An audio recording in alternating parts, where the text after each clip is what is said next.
Oi, tudo bem? Vamos aguardar aí um minutinho que a gente já vai iniciar nossa live, tá bom?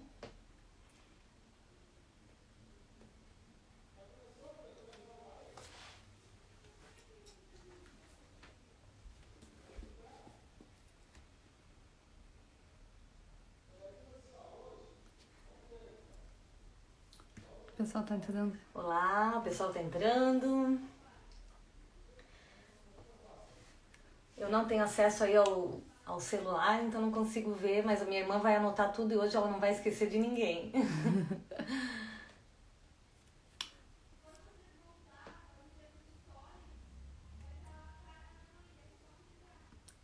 Pessoal dando boa noite. Boa noite, boa noite. Sejam bem-vindos. Então, nós vamos começar. Eu sou a professora Maeli, do Baú da Pré-Escola, e venho aqui mais uma vez dividir com vocês algumas ideias, algumas considerações sobre um assunto bem polêmico, bem complicado e que eu acho que muita gente aí do Brasil inteiro está vivendo, né? Que é o retorno presencial às aulas, às escolas. Então, eu preparei um material, como sempre, no final da live. Quem tiver interesse de receber os slides que eu preparei, é só mandar o seu e-mail lá no direct, tá? No final da live.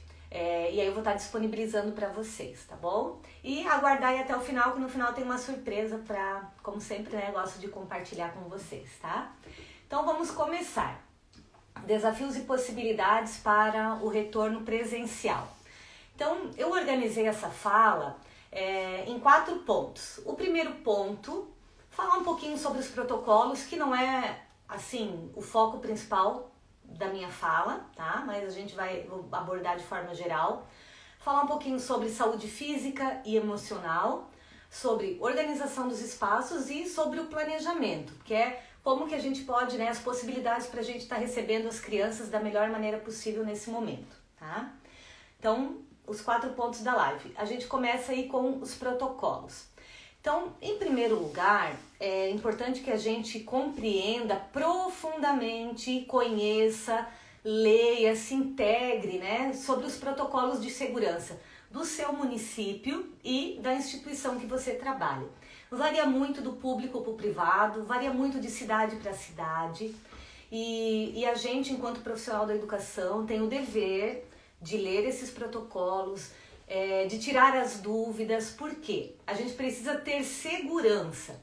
E aí eu já vou entrar em outro ponto que eu destaco aqui, a importância da formação da equipe, toda a equipe escolar, todas as pessoas que vão ter acesso e contato com as crianças e com as famílias, então professores, auxiliares, pessoal da limpeza, pessoal da cozinha, pessoal da recepção, né, os gestores, enfim. Então, é momento agora de toda a equipe se unir e estudar, discutir os protocolos, discutir as melhores formas de atender com segurança as crianças e as famílias e também garantir a segurança dos funcionários, né?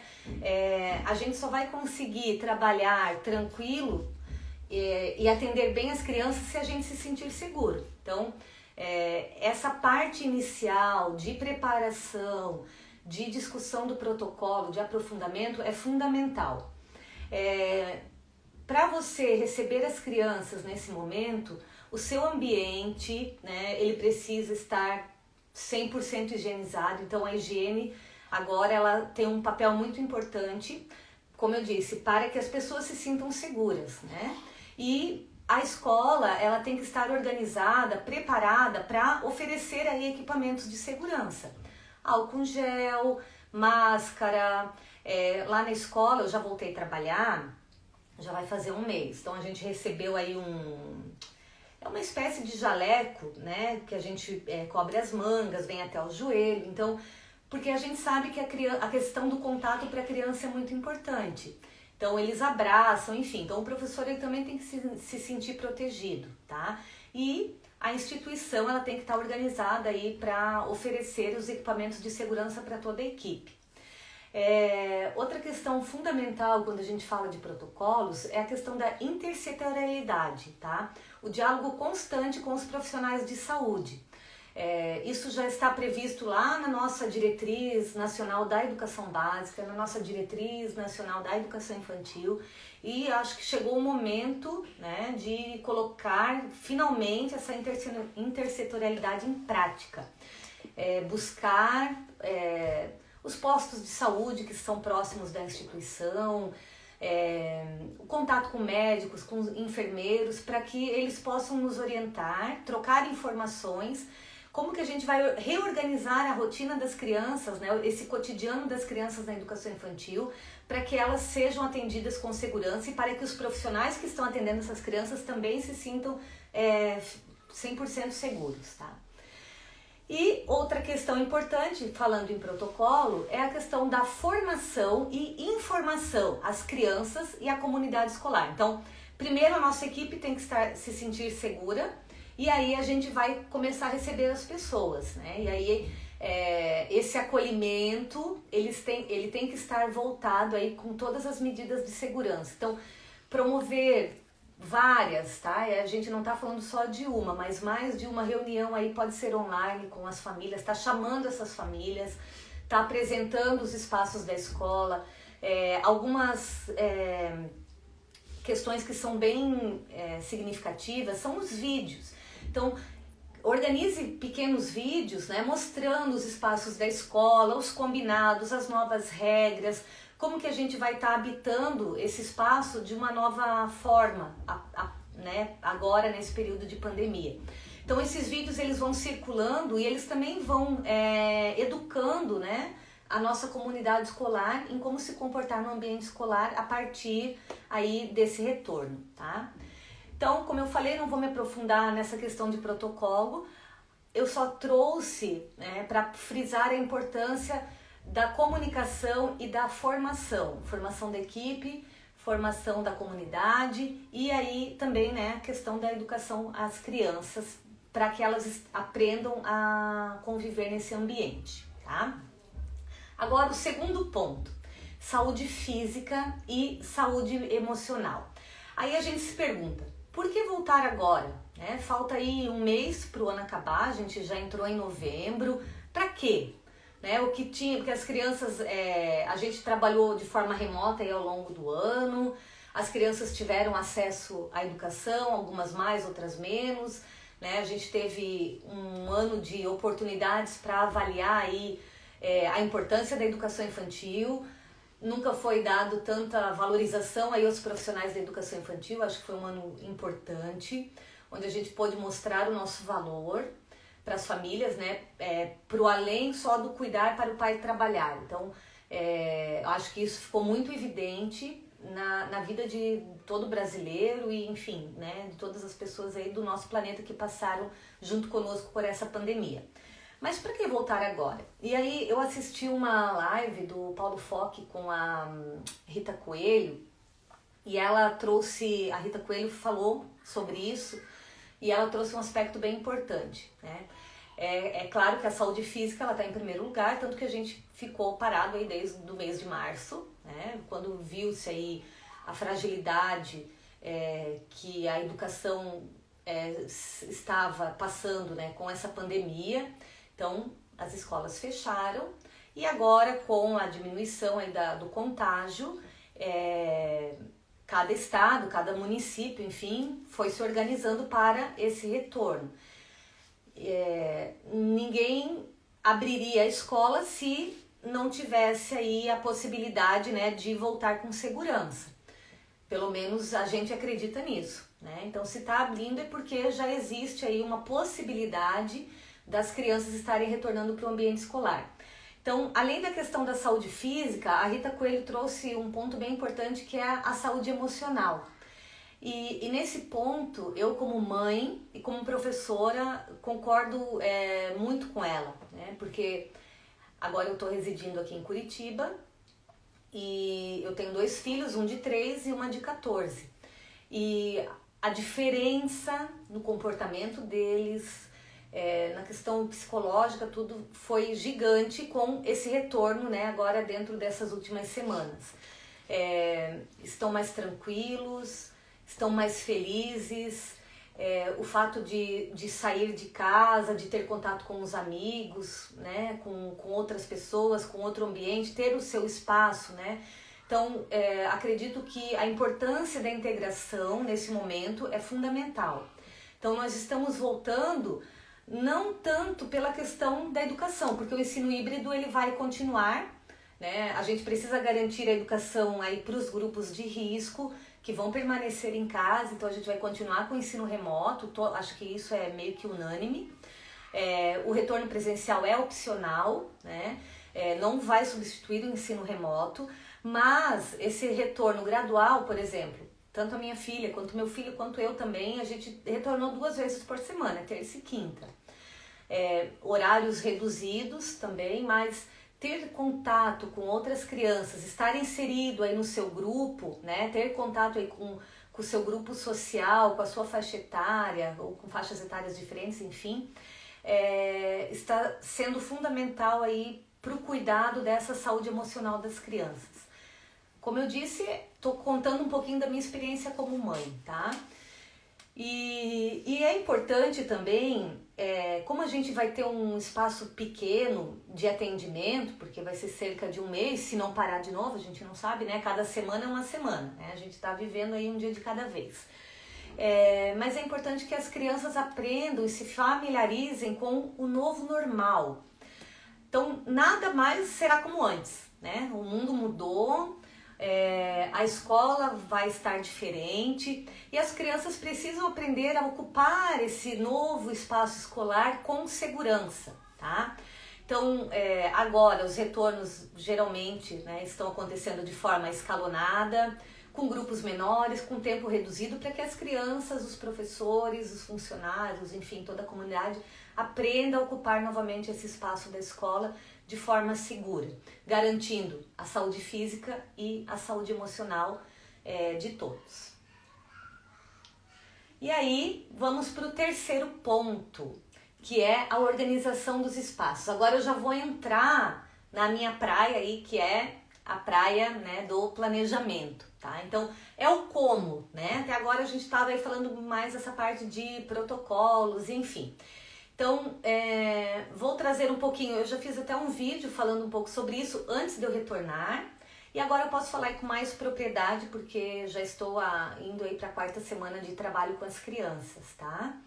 Então, eu posso garantir aí que a organização dos espaços é a chave para o atendimento seguro e um atendimento que vai preservar o direito das crianças, principalmente aí o direito, né, de brincar, tá? Quando você organiza um espaço que dá possibilidades de escolha, possibilidades da criança circular, optar, né, ela se sente mais à vontade. Então, você não está colocando a criança numa bolha, né, você não está obrigando ela a ficar ali sentada, limitada num quadrado, todo o período que ela vai ficar frequentando a escola. Mas você oferece ilhas, estações, espaços diferenciados que as crianças podem estar circulando e desenvolvendo aí os projetos, as pesquisas com muita segurança, tá? Para os bebês, eu acredito muito no brincar heurístico. Então, organizar aí cesto dos tesouros, né? Uma diversidade de materiais para exploração.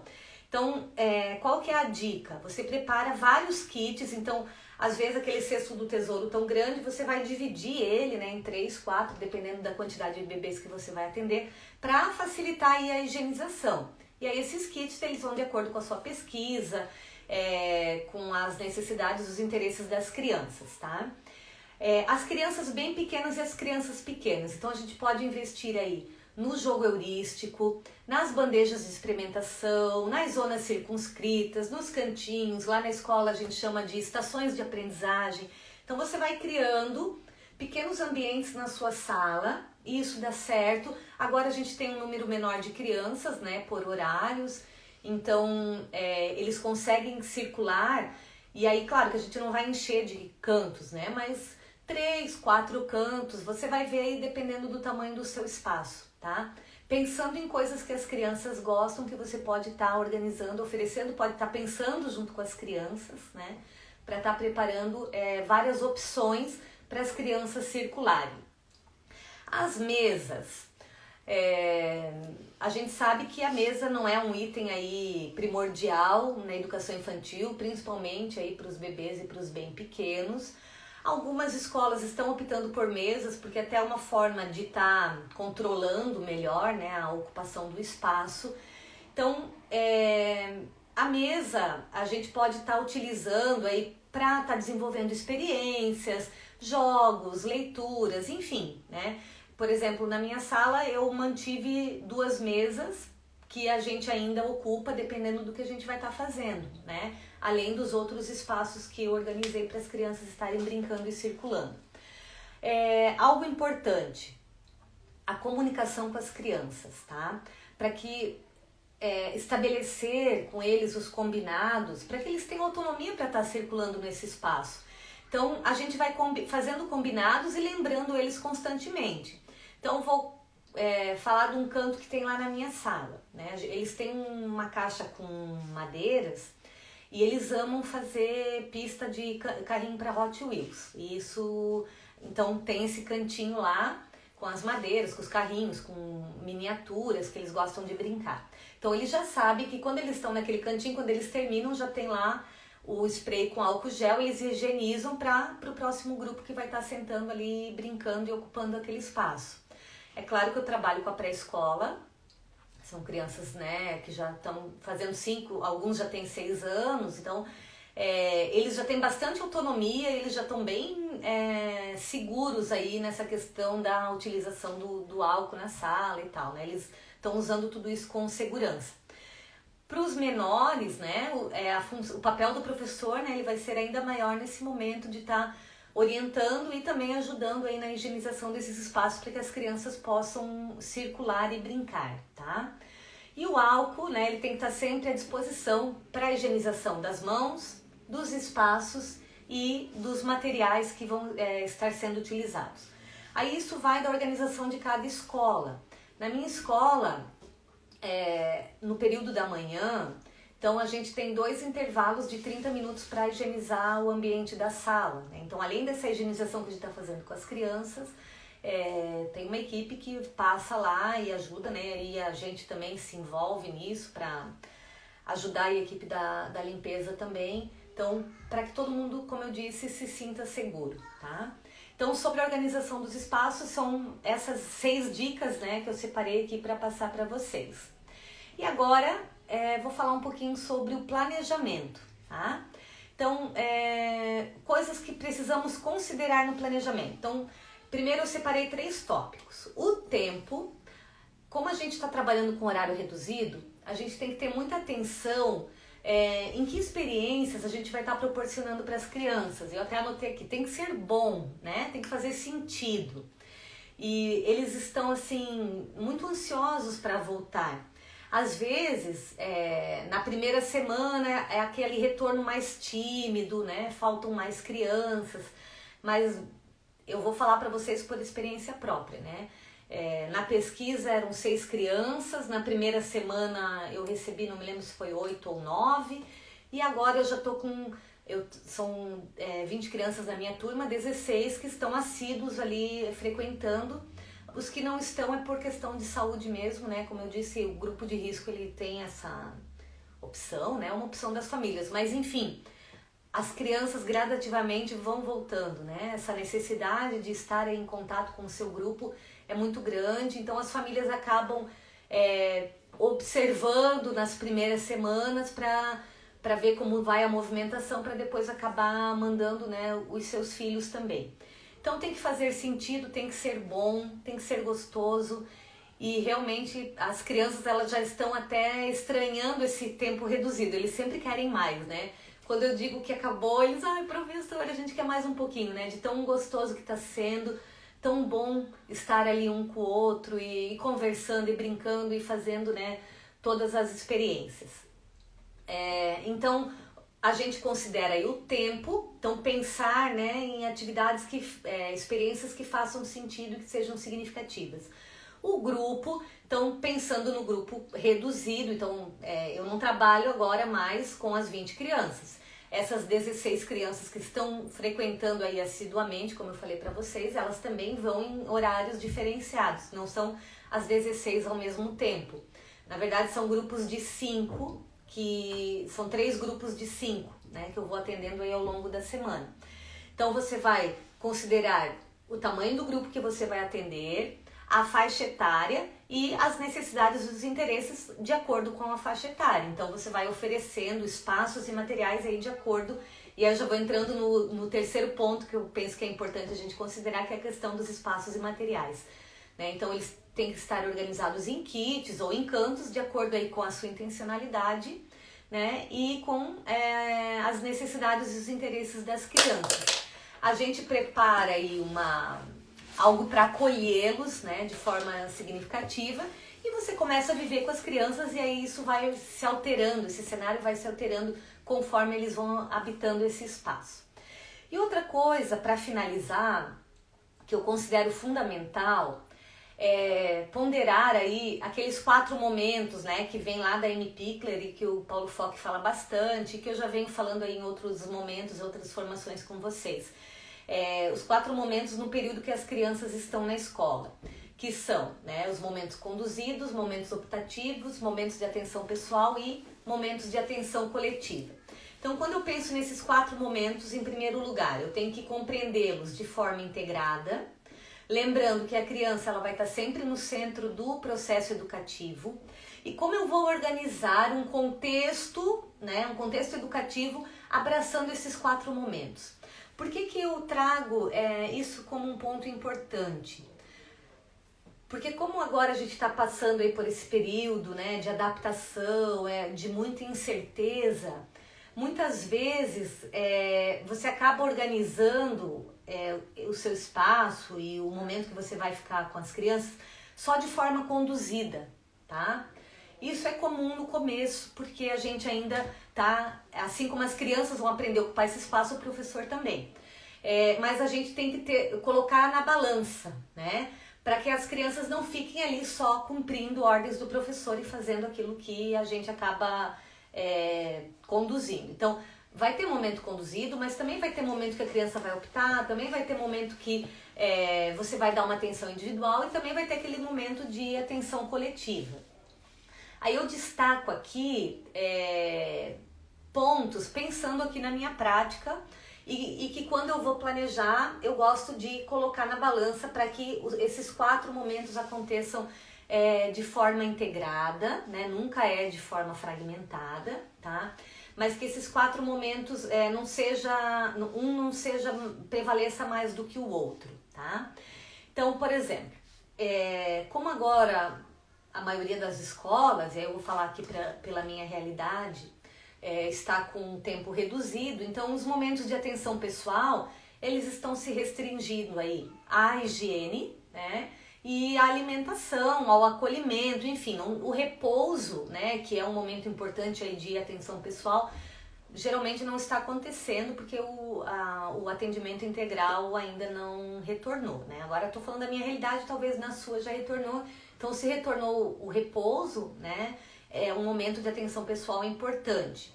Na minha escola, na verdade, nem alimentação. Então, como é um tempo reduzido, eles vão se alimentar em casa, né? O tempo que eles estão ali é um tempo de vivências, experiências e brincadeiras, né? Não acontece ali a questão da alimentação. Então, eu estou focando muito na questão da higiene e focando na higiene a partir de brincadeiras também, né? Então, higienizando as bonecas, os brinquedos e banho de boneca. E aí, como eu até compartilhei no vídeo que fiz há um tempinho, quando eu estava retornando, algo que já faz parte aí do ensino remoto, a gente está trabalhando com os 4 elementos, então a gente está explorando questões do ar, da terra, da água. Então eu estou trazendo esses elementos da natureza e pensando aí, articulando com essa questão também da higiene, do cuidado pessoal através da brincadeira, tá? Que é a linguagem principal que a gente vai atingir a criança. Então, quando a criança vai higienizar sua mão, você tem que dar uma atenção pessoal, você tem que observar se ela está higienizando essa mão de forma correta, né? A questão do uso do banheiro. Outra coisa importante, questão da água, né? Cada um ter a sua garrafinha, o uso da máscara. Então tem vários pontos que a gente pode estar abordando, né? Tanto de forma coletiva como de forma individual, para estar orientando aí as crianças com relação à alimentação e à higiene, e onde há repouso, enfim. Os momentos de atenção coletiva, então são aqueles momentos de pesquisa, leitura, roda de conversa, onde a gente vai cantar um brinquedo, vai fazer um brinquedo cantado. Então isso também acontece e está acontecendo, como eu disse, eu procuro aí ponderar, né, para que eles aconteçam de forma equilibrada.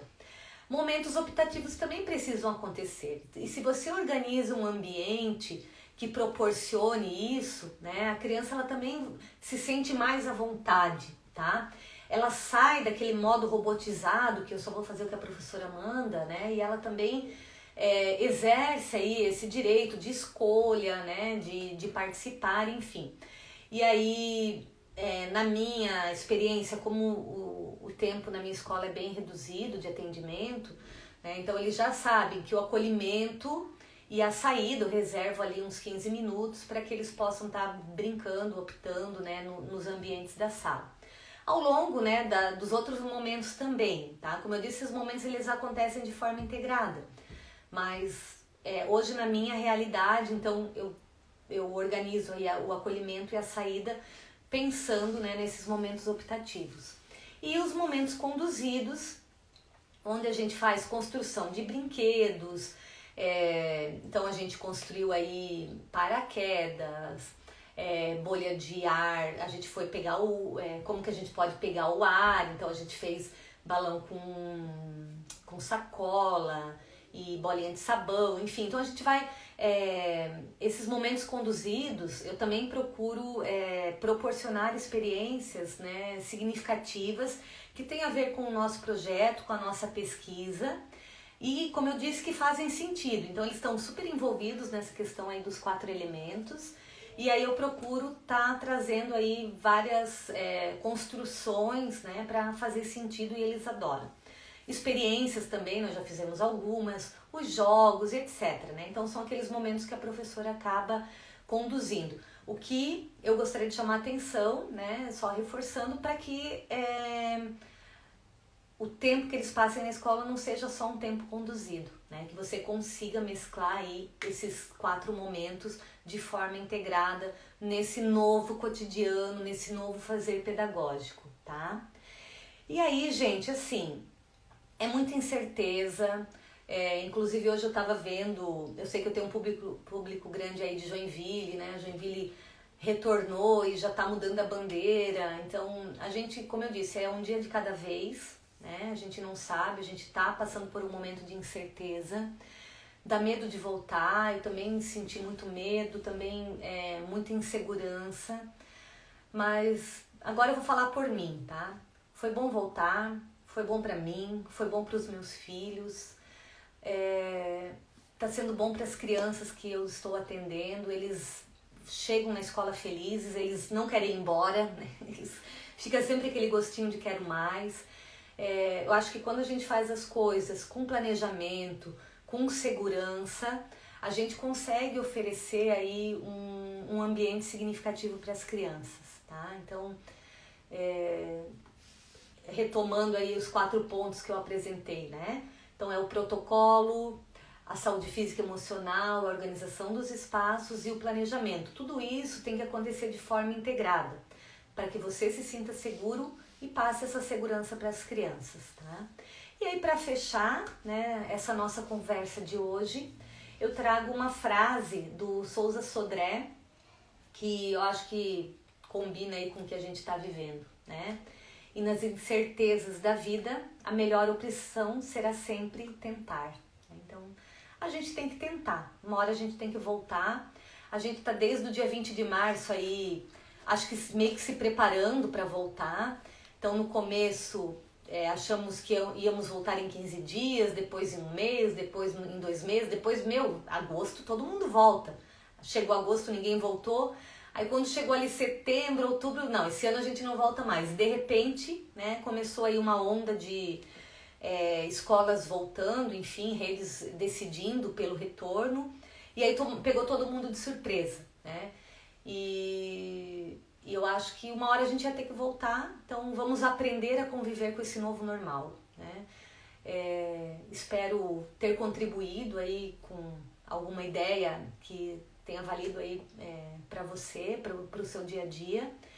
E como eu disse, é bom, né? A gente quer a nossa vida de volta, a gente quer que tudo isso passe, a gente quer que venha a vacina logo, pra gente, né, não trabalhar. Eu trabalho na escola, eu brinco com as crianças que eu sou um astronauta, porque é máscara, é face, é aquele casaco estranho lá, mas enfim, a gente se acostuma, tá? A gente vai se adaptando, acho que essa é a grandeza aí do ser humano, né? A gente consegue se adaptar a tudo, tá? Então agora eu abro aí para as perguntas, comentários, a minha irmã vai me ajudar. E aí eu quero trazer uma novidade aí para vocês. Tem perguntas, Mila? Ou posso contar a novidade? Por enquanto não tem pergunta. Não tem pergunta? Não, só...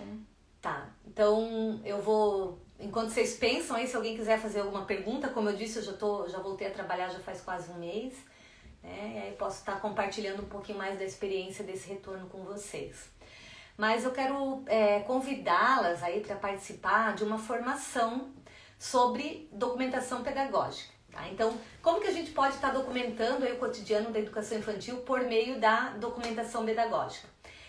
O link dessa formação já está na minha bio, ali no Instagram. As inscrições são limitadas, então a gente tem uma semana aí para estar participando, até dia 11, tá? Então a formação ela vai acontecer como? Dia 17 de novembro, às 19 horas. Serão 2 horas de formação. Além dessas 2 horas que a gente vai ter um encontro aí online para conversar sobre a documentação pedagógica, as pessoas que participarem da formação vão receber os slides, a gravação, os textos para leitura e vai ter um bônus especial, tá? Um guia de como a gente pode elaborar mini histórias e além do certificado de 8 horas, tá? É um conteúdo exclusivo sobre mini histórias e imperdível, né? Fiz com todo carinho, preparei com todo carinho para estar compartilhando com vocês, tá bom? Só explica que não é o mesmo curso, que o pessoal tá falando que é o mesmo. Ah, não é o mesmo, tá? O outro curso, a outra formação foi sobre a documentação pedagógica, aquela lá foi em 3 módulos. Esse é um módulo só de mini história, tá? O outro eu vou estar lançando ainda agora em novembro, a turma 2 da documentação pedagógica. Quem quiser fazer, esse que eu tô lançando hoje é de mini história, tá? Não lancei os 2 ao mesmo tempo para não dar confusão. Então, quando terminar o de mini história, eu lanço a turma 2 da documentação pedagógica, combinado? Mas um complementa o outro, tá? Então, se você quiser fazer o de mini história agora, não fez o primeiro, né? Você decide, tá bom? O link tá na bio. O link já tá na bio, já tá disponível a partir de agora, tá? E quem quiser dar uma olhada nos slides que eu preparei para essa live de hoje sobre o retorno, sobre essas dicas, né, desses 4 pontos, deixa no direct o seu e-mail, tá? Que aí eu vou estar encaminhando todos os slides, tá bom? Alguma pergunta? Por enquanto, não. Não? O pessoal do CI Miosótis. CI Miosótis, um beijo para todos. Botãozinho. Botãozinho, minhas queridas, tudo bem? Um abraço. Isa do CI Pequena Sereia. Isa, que bom te ter por aqui. Tem mais alguém aí? Thaís e Leila. Thaís e Leila, beijo. Obrigada, gente, pelo carinho, pela confiança. Sei Felícia, um abraço. Quem mais? É que eu não consigo ver, daí eu não acompanho aí os recadinhos. Machado. Juarez Machado, queridas, um beijo. Então, é isso. Mais alguém? Pra gente mandar um beijão aí pra Joinville, que tá sempre me acompanhando, tá? Amo vocês são demais. Obrigada aí pela força. Minhas colegas de Curitiba também, eu sei que tem algumas aí acompanhando. Pessoal de São Paulo, um abraço aí pra esse Brasil aí que a gente tá conquistando, né, com essa mensagem da educação infantil, da gente levar aí uma educação com segurança e com qualidade para as nossas crianças. Agora manda um geral para vocês, então, né? Um abraço aí para todos os CIs, todo o pessoal de Joinville, né, e todos os demais centros de educação infantil que estão me acompanhando, tá? Um beijo grande, adoro vocês e até a próxima. Aguardo vocês aí na formação sobre mini histórias, tá? É uma formação nova, exclusiva. Vou abrir aí uma turma pra gente estar conversando e aprendendo um pouco mais sobre isso, tá bom? Um beijo. 7 dias, tá? Que vai estar disponível. Aí dia 11 a gente encerra aí o link, tá bom? A gente fecha o link. Beijo, gente. Boa noite e até a próxima. Tchau.